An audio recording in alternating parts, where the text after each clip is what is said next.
Dr. Emily Kiberd, thank you so much for being on the Gutsy Chick podcast with me and diving down this lovely topic of cortisol and chronic health conditions. Thanks so much for having me. Happy to be here.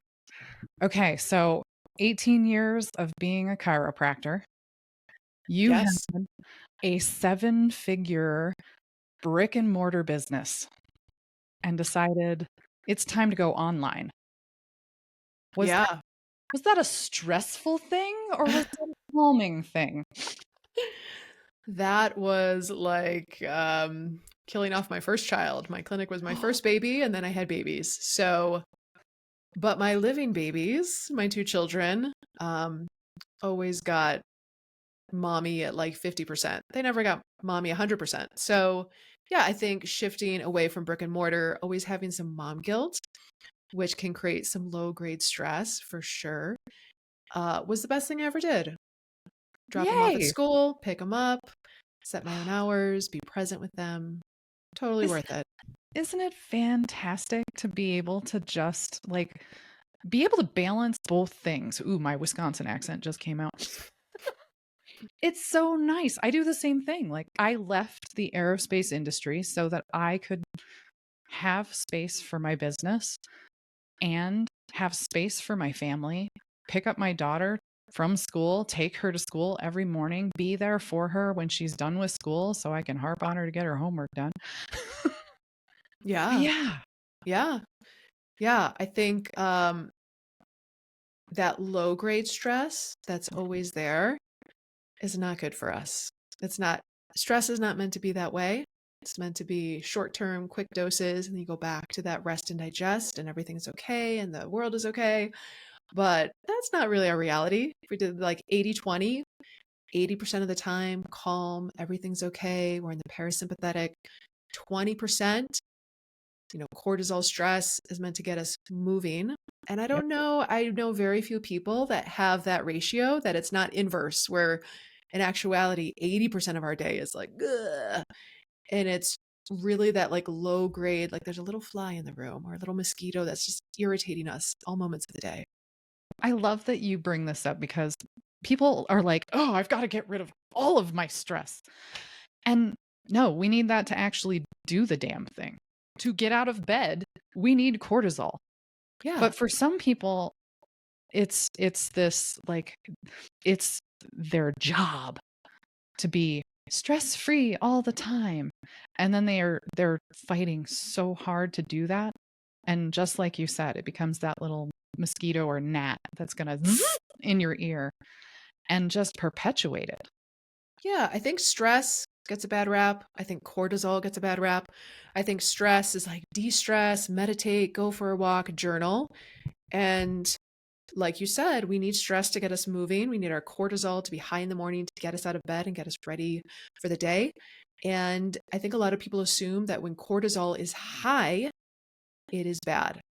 And I think when people assume cortisol is low, maybe it's better, but it can also be to a detriment because people can have high cortisol and be exhausted, and they can have cortisol that is flatlined and also be exhausted. So, All right. yeah. What's the connection between cortisol and stress? Why do those two always get paired together? Yeah. Like they're the same thing. Yeah. So our adrenal glands release cortisol. It is our stress hormone, and it really should follow. I say cortisol is like the sun.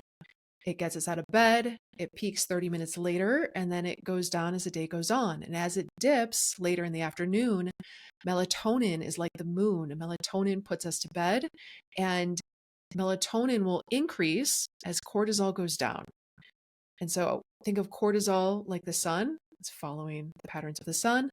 And melatonin is like the moon. And so when cortisol is chronically elevated, then it starts to affect the rest of our body. It affects our thyroid gland, our muscle tissue, our reproductive hormones, our gut, our immune system. And over time, when cortisol is elevated chronically, now the body basically starts to break down. But if cortisol follows more the pattern of the sun, it can be very beneficial, not only getting us out of bed, but cortisol can be anti-inflammatory. Cortisol has so many benefits. And so I think if we leverage it to our advantage versus vilifying or shunning it or being like, don't stress me out. Or, I used to teach yoga in addition to owning my clinic. Yes. And every time I would get stressed, I would notice this internal reaction that I trained myself to do. So when I would get stressed, and this was, back in my early 30s, I'm 44 now, I would crave my meditation cushion. I would be like, flight, freeze, give me a meditation cushion. And I was like, wow, that really does not serve me well if I want to have a difficult conversation and get to the other side. If I want to renew my office lease and negotiate the best deal and have that temporary stress, craving a meditation cushion is not going to serve me in the highest. So part of the process was, okay, how can I use stress? How can I leverage cortisol to my advantage to get me to the other side? Because I'm sure you've heard sometimes the only way to the other side is through. Mm-hmm. Oh Yeah. my gosh. Craving the meditation cushion. Yeah, I've been there. When I was Yeah. doing aerospace, I became a yoga instructor, and balancing those two things. Look, I didn't have the Wisconsin accent this time. Balancing those two things out was really difficult because I did want to cave up so many times and just go, that's where I need to be in order to come back to center. That's where I need to be to chill all of this high stress out. And yeah, I had to be in meetings. I had to, go pick up my daughter from school and not be confrontational with the people at school. Not, want to rip my own hair out constantly. Yeah. I mean, think about how we show up to stress. There's 4 responses.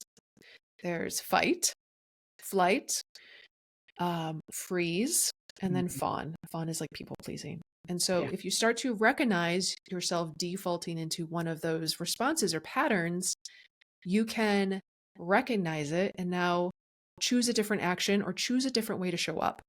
Think about the high achievers in the world. We could talk about the Navy SEALs. The high achievers control or only care about what they can control. And they show up. There's a couple ways that people show up. And Navy SEALs, I'll tell you which one they show up as. So typically it's fight or flight.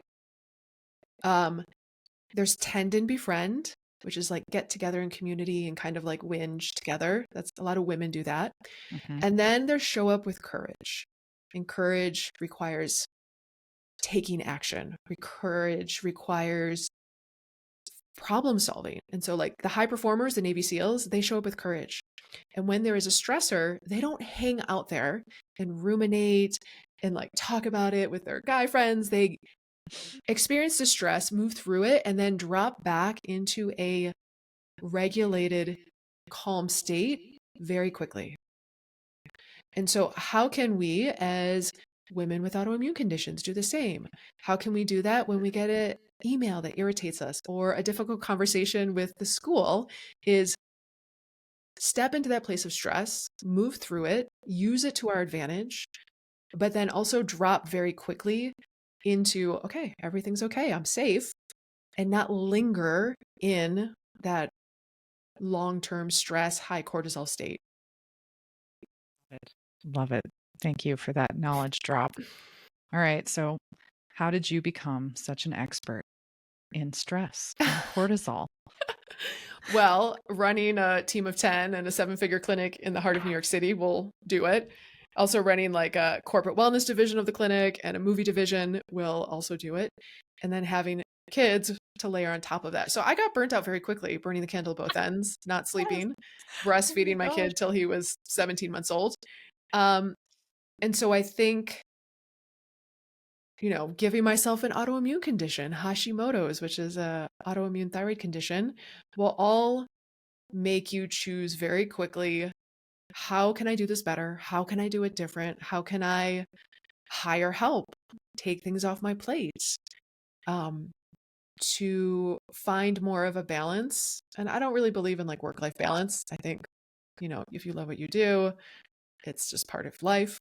Yep. But I think to start to move things off your plate, to hire team, can all help really shift going from a freeze state and feeling very overwhelmed to moving through it, taking action and being like, oh, like just 1% shift in moving the needle can make such a huge outcome. It doesn't have to be like, let's burn this clinic to the ground, right? Yes. It can be just a 1% shift. And wow, it's like the blinders come off and the doors are open for Mhm. something new.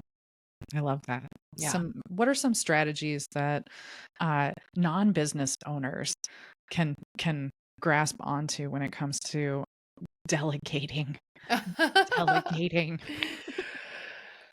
Well, I think as women, sometimes we have to teach the people around us how to treat us. So I'll give an example of my husband. He is super helpful, but I always had to ask him, and I never wanted to, like, kind of using my voice. Like, I would be in my head, like cleaning the kitchen and like, rah, why isn't he helping? And I'd put the last dish in the dishwasher. I'd be like, do you need some help? Like, why don't you ask me when I put the first dish in? And so I started to speak up, and that was really challenging to use my voice because I wasn't really trained to do that as a kid. It was like, you see a need, you fill it, you do it, you put it on your plate, move on. Yep. And so asking for help Mm. and then training him to be like, oh, okay, like he sees a need and fills it without me asking. And we kind of get into this like flow and rhythm as a team and as partners moving through this world, raising two kids. So I think as a non-business owner, and I think as a mom and a woman and an entrepreneur who has two kids, that is one of the strategies is like you teach people how to treat you. And part of that is using your voice and speaking up. I also think letting go is part of that process. Like no one had kids to have a perfectly spotless house. Like, right? No one was like, Let I'm going that to have shit two go. kids and like my house is going to be tidy every second of the day, which is not. It looks like a tornado came through. And so, I think for some personality types, it can be really irritating. I also think you can train yourself to let go and really keep your eyes on the prize of what's really important, which is your kids are happy, they're healthy, they're learning, they're playing. If the house looks like a tornado every now and again, it's okay. Yeah. Yeah. Oh yeah. As I'm standing in my office going, oh Lord, it's a tornado. And This that's is why because the this is the camera's up office, from the here craft up. room. Yeah. All the things. And school's about to end, thankfully. So, and by the time this airs, most people will have their kids out of school. So you're going, oh my gosh, they're going to be home all the time. My house is going to be a disaster. Yes. Yeah. Guaranteed. And that first tip that you gave, speak up. Holy cow, how hard that is for so many people. I had Jeremiah De Rosa on, let's see, 4 episodes ago or so, and we were talking about activating the throat. And he does it through sound therapy. He does it through teaching people how to really harness the gift of singing so that you can speak your truth. But let's layer on top of that what you deal with now, which is women who have Hashimoto's, which is a thyroid issue, and the thyroid sits right there in the throat. How does that play out in women speaking their truth if they Yeah. have a thyroid condition? Yeah. I mean, think about it. They're not using their voice. If they are taking on too much, if they are burning the candle at both ends, if they are high stress all the time, not just tapping into it and then dropping back down, it will cause inflammation of the thyroid. A lot of women I see, typically before they got their Hashimoto's diagnosis, had a traumatic event. Mom died, brother died, sister died, divorce, terrible breakup where maybe they couldn't use their voice or they felt stuck in that area. If you think about, for example, like you were talking about your guest who used sound, if you think about humming, humming is stimulating the palate, it's stimulating around the vagus nerve, which can help us drop back into that calm parasympathetic state. And so, there's one perfect example of stimulating that area through vibration of your own vocal cords to be able to access that part. So, for example, A lot of the women I work with want to put on muscle. They want to strength train, which is very hard. It's hard to put on muscle with Hashimoto's, being hypothyroid, Yep. because every cell in the body needs thyroid hormones. And so let's say you did 8 deadlifts, right? And your heart rate is up and your breath rate is up and you're kind of dizzy and you're like, oh my God, how am I going to get through this? How can you drop back into like, I'm okay? How can you bring the breath rate and the heart rate back down? Well, I have my women hum. Nice. And between sets, they can sing too. Sometimes they're at the gym, so they're like, I'm just going to hum. Yep. But when you hum, it forces your exhale to be twice as long as your inhale. And so when you look at people who are experts in teaching breathing, the breath out to put us back into the parasympathetic, the calm state, should be twice as long as the breath in.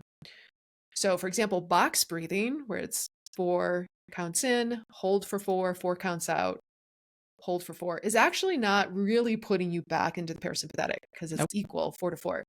So I like people to work into like 4 count breath in, 8 counts out. If you hum for like 10 seconds, you will feel your whole body like, ah. So that's how I use it with the autoimmune population, specifically around their workouts. And when I'm working with them one-on-one, we're talking labs, we're talking supplements, we're talking gut, parasites, mold, but we're also talking like, wow, you're working multiple jobs, coming home, throwing dinner together. You have 2 teenage boys. They can't help throw dinner together. You know what I mean? Yep. So how can we start to speak up, ask for help, use our throat chakra to, get some stuff off our plate? Wow. Yeah. Okay. So you mentioned thyroid hormones. Earlier, you said cortisol sits in the adrenal glands. The adrenal glands sit on top of the kidneys. That's not my throat. What are the hormones in the thyroid that are getting thrown into the body to set off cortisol? Yeah. So the thyroid gland secretes T4, which is the inactive thyroid hormone, and T3, which is the active. Mainly secretes about 80% of the inactive. And so you need your body to convert it to the gas, the active form, to get you going, right? So when we have more T3 circulating in proper amounts and proper proportions, weight loss is easier. Our hair's not falling out. Brain fog, like our brain works.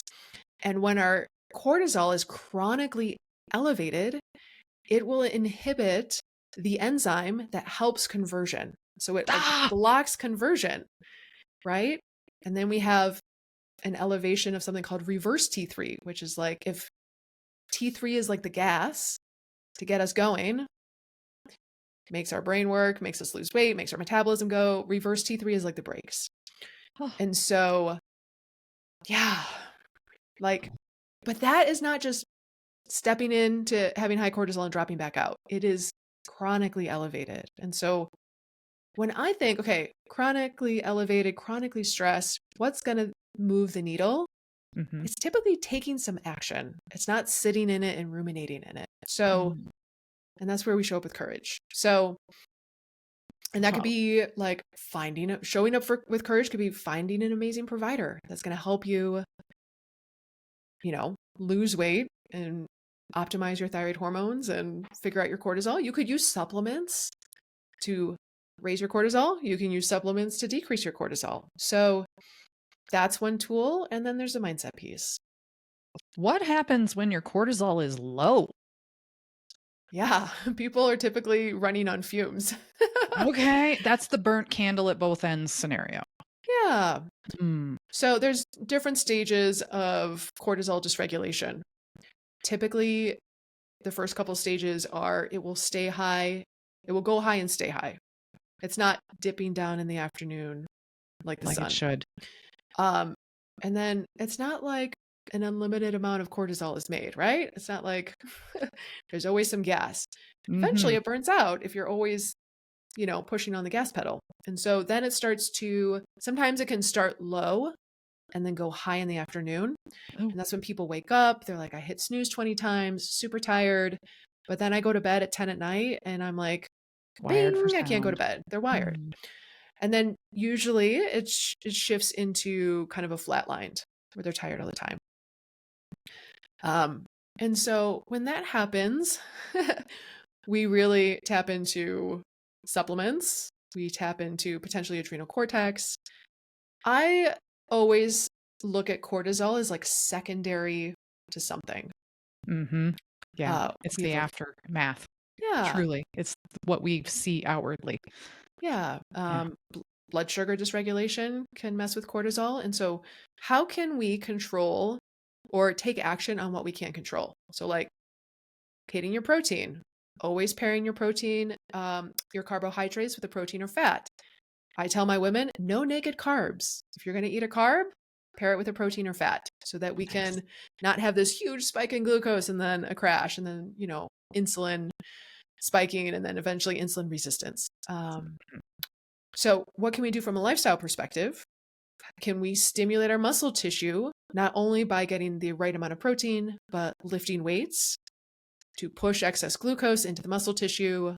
Can we burn a little steam if we're, kids are going crazy? Mommy's going to go work out. She'll be back in 20 minutes, Right? Daddy's Yeah. got you. Bye. Daddy's got you. He's the other half of the puzzle. And I think for people who start to have more of like a flatline cortisol, you start to see suppression of their immune system. Mm-hmm. You start to see them getting chronically sick. They're like, oh my God, I'm sick all the time. My kid's bringing stuff home.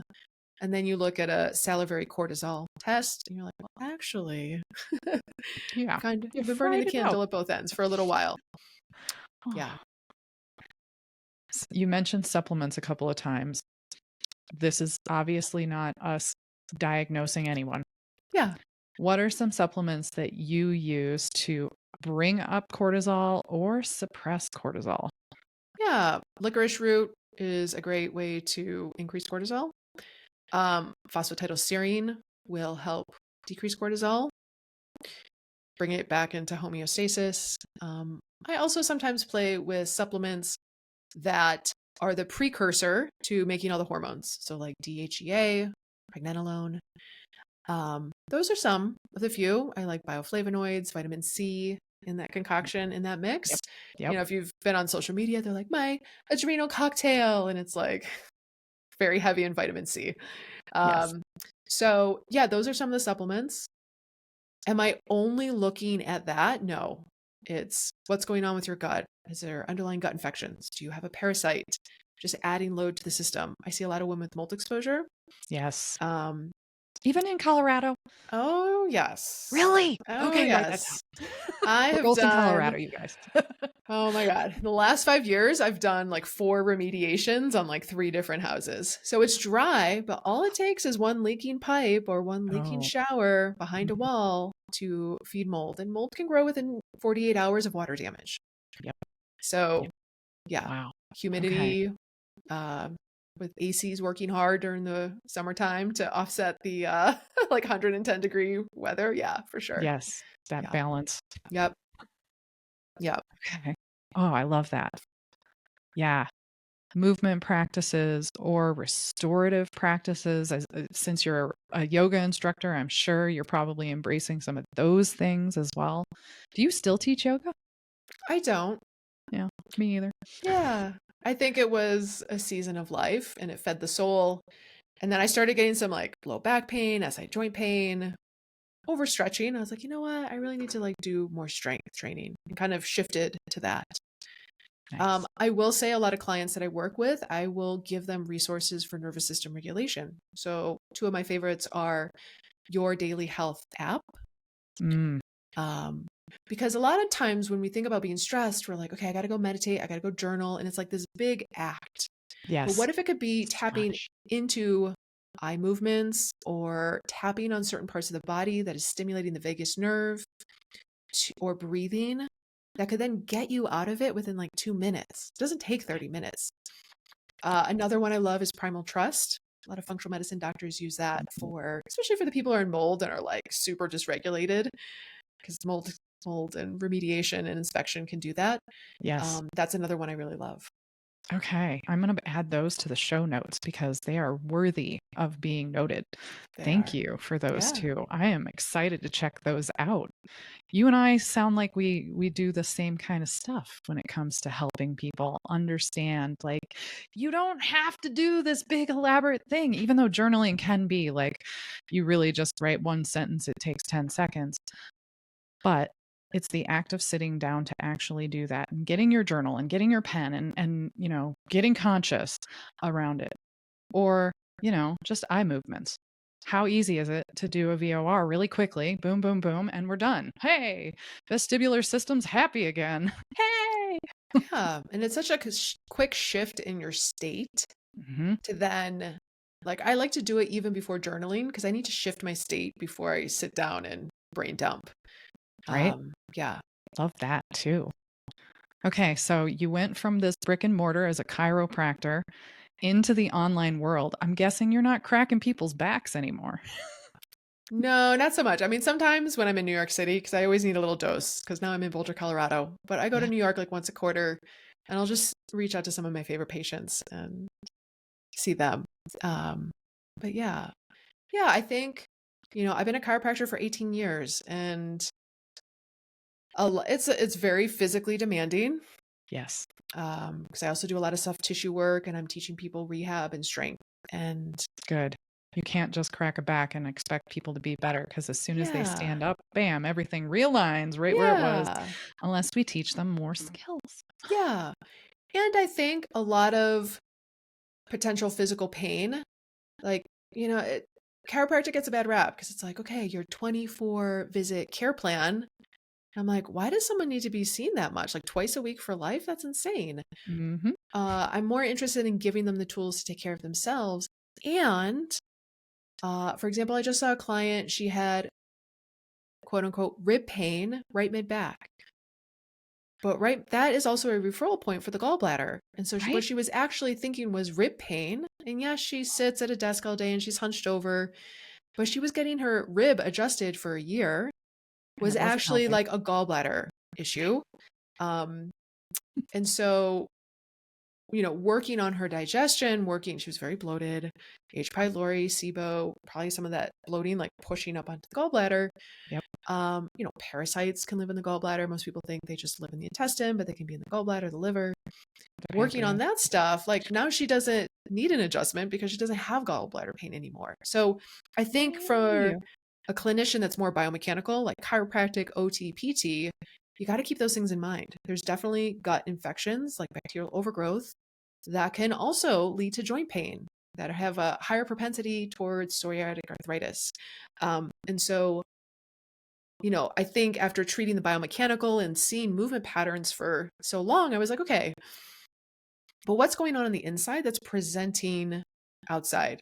A great example is frozen shoulder syndrome. Very Oh my gosh. common as women go through perimenopause. There's a dip in estrogen and sex hormones. There's a dip in thyroid hormones. And it is brutal, right? So, frozen shoulder, you can't lift your arm, you can't brush your hair, you can't put your arm in a jacket because it's Can't wipe your literally butt. can't It's a wipe your problem. butt. It sucks. Um, and, you know, treatment is PT 3 times a week. And sometimes you can be doing that for 2 years. And if you optimize hormones, someone has the potential to get better so much faster and not have to be doing rehab for so long. And so that's a great example of like, wow, if you just optimize this person's thyroid hormones, not only are you saving the money by not going to PT 3 times a week, but they can start to lift their arm overhead. Yes, the biomechanical piece is important. It should get treated, but so should the sex hormones and the thyroid hormones. Yeah. Look Yeah. at the whole entire puzzle and not just your little section of it. That's where Western medicine really has started to fail us, is we don't have people that can see the whole picture. Yeah, and it takes a lot of training to do that. Like when Yes, I ask my family members who are surgeons and medical doctors, they've had like 2 hours of nutrition. Um, exactly. They're not going so to be the person you go to for nutrition. right, right. And so I think it's a great tool with the toolbox that they have if it's needed, with like surgical or medication. Yes. And there's so many other providers that are looking at your body as a whole system, not just like your gut is one thing, go see the ENT Yep. for your ears, nose, throat. It's like, oh, those are actually interrelated. Exactly. That's Yeah. connected to that. Yeah. Crazy, right? Exactly. All right. Your online business. Yeah. Thyroid Strong Yeah. is your program. Tell us more about that. Yeah. So I was treating women with autoimmune conditions in my brick and mortar in New York City. And I was co-treating with different functional medicine doctors. So they were working on the inside and they were sending me, they're like, go put muscle on this person, get them out of pain, let's go. Mm-hmm. And, think about how many times, if you do have an autoimmune condition, someone looked at you more than just your labs, more than Mm-hmm. just what supplements you're taking, more than just belly bloat. They actually looked at like, wow, there's a pattern here of these muscles are tight. These muscles potentially are hypermobile or joints are hypermobile. There's areas of weakness, low muscle tone, kind of looking like skinny fat. And that was what I was doing. I was like, wow, there's this trend of specifically women with Hashimoto's, because it's a common autoimmune condition, unfortunately, being like, okay, tight upper back neck, tension headaches, tightness in the mid back, sway back in the low back, sometimes hypermobility in the knees and the elbow joints. And so they all wanted to get massaged and get adjusted. And I was like, but you need strength. I was like, just trust me on this one. Let's just do it for the next 6 weeks. And they started getting stronger. They got better. The more muscle tissue you have, the more ability to turn over your thyroid hormones from the inactive to the active. And so, I was taking all these women that kind of felt like frail, skinny fat, overweight, not putting on muscle tissue, kind of feeling like a little bit of a victim, like, oh, okay, this is just like how it's going to be and it sucks, to being really empowered and strong and putting on muscle in a way that doesn't make them fatigued. Right. And so I was like, wow, I'm kind of like saying the same things over and over again in terms of workout moves. And this is how you breathe and brace and lift a weight. And this is how you program. And I was like, listen, let's just put it in an online program so that we can reach more women than just my little corner of New York City. Yeah. And that was the birth of Thyroid Strong. Yes. It's like, how do you work out without the burnout? Because that's the biggest thing is they want to lose weight. They want to not be tired. So they take the steps to lose weight. Like, okay, I'm going to dial in my nutrition. I'm going to start working out. And then they work out and they're like, I can't get off the couch for 3 days because I'm like so tanked. How can you do it in a way where you're like walking this fine line, almost like a little bit of like a Goldilocks kind of workout where you're like stimulating the muscle tissue enough to get results and energy and, burn more calories at rest, turn your thyroid hormones over, but not so much that you're like, I was just hit by a bus. So that's Thyroid Strong. And then that kind of grew into like, wow, but these women also need functional medicine help. They need help with their gut. It's hard to lift weights when you're really bloated. It really sucks. Yeah. Yes. Yeah. Way. Yeah. So, working on that and different root causes related to that and just giving them more energy. My big thing is if I can help someone get their energy back, they can do whatever they want with it. They want to go start a new business. They want to go have more sex with their man. They want to like play with their kids more. They want to like whatever that looks like. I like to start with energy first because if you start with weight loss first, it can feel depriving, even though I reframe it around like, let's put on more muscle, like let's make you take up more space. And the more muscle you have, the better life is. But yeah, I really try to get someone's energy back first. And then we can kind of dive into like body recomposition. Oh my gosh, I love that. Yeah. Emily, that's brilliant. Is there any parting gifts you would like to give the Gutsy Chicks that are listening to this episode right now? Oh, I mean, so many, but I think one of the big ones is, a lot of women don't feel heard by their provider and they get frustrated and they're like, I've seen everyone. I'm like, you haven't seen me. But the 30,000 foot view is like, if you're not happy with your provider, find someone else, keep hunting. Like only you get to live in your body and experience everything that it's feeling and, doesn't feel great and feels great. And so like be your own advocate, because no one else is going to advocate for you other than you. Mhm. So Activate that throat so you can do it, sister. yeah, that's right. That's right. Oh, I love that. Dr. Emily, thank you so much for being on the Gutsy Chick podcast. This has been a phenomenal episode. I love everything that we talked about, and I am excited for people to hear this. So thank you. Yeah, thanks for having me, girl. Hey, I just want to take a moment to talk to the women listening right now who are high performing, strong willed, self competitive, and maybe a little too good at pushing through pain. You know who you are. You've built a life by going all in, whether it's your career, your sport, or your business. But lately, your body's been trying to get your attention, and not in a gentle way. It's screaming at you. If that's you, I created something for you. It's a private podcast called The Secrets of Body Whispering.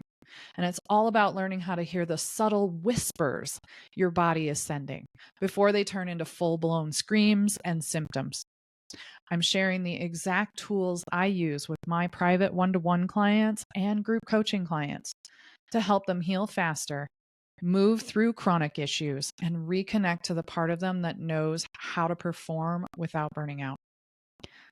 So if you're ignoring the screams and you're ready to actually listen to what your body needs through the whispers, click the link in the show notes to get access. Yay! You made it to the end of the episode. Good job. Now, go share this with your friends. Go like, subscribe, leave me a review. Let me know that you like what's happening here on the Gutsy Chick podcast. And if you're a female high performer with mysterious chronic health condition, go check out the Gutsy Chick quiz so you can find out what might be holding you back from healing. And if you want more on what I do with my clients and my blog and any podcasts that I've been a guest on, go to bodywhisperhealing.com. Thanks for listening.